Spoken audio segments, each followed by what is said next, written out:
Okay guys, muri video tugiye kureba hamwe IMEI ni iki, ese wayikoresha gute, ese yagufasha muri ubu buryo.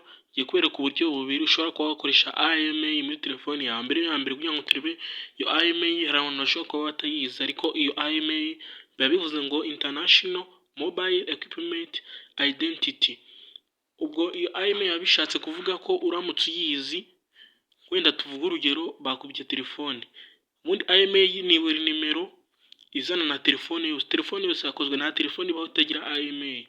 Ushobora kuba ubishaka wayifata cyangwa ukayifata ukaba wayibika nk'ahantu ikazagufasha, ariko iyo IMEI ikintu ushobora kuba wayikoresha cyangwa se ikintu ushobora kuba wagufasha, ushobora kuba wenda udafite telefone yawe. Tuvuge wenda urugero bakubye telefone, mu gihe bakwibye telefone yawe, iyo IMEI aba ari imibare 15.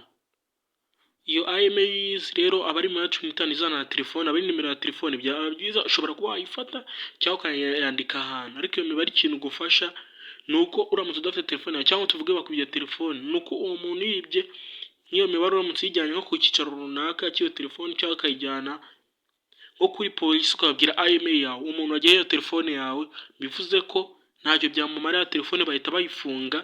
Ndetse iyo IMEI ikintu ishobora gufata ni ukuba wakisubiza telefone yawe, bakaza telefone yawe herereye. Nicyo IMEI ishobora kuba yagufasha muri 15. Rero nangiye kwereka uburyo bubiri ushobora kuba wabonamo IMEI yawe ya telefone yawe. Hari abantu bataza kubireba, niyo mpamvu nzanye ino video kugira ngo tubirebe hamwe. Icyo usaba ni ukureba video ukayirangiza. Uburyo bwa mbere ngiye kwereka muri iyi video, turaza hano muri settings za telefone, tuze hano tukande kuri aka kantu ka settings, tugakandeho. Tumara gukanda kuri aka kantu ka setting, turaza kuza gutya tuze kuri about phone hano hasi tuhakande. Nitumara kuhakanda turaza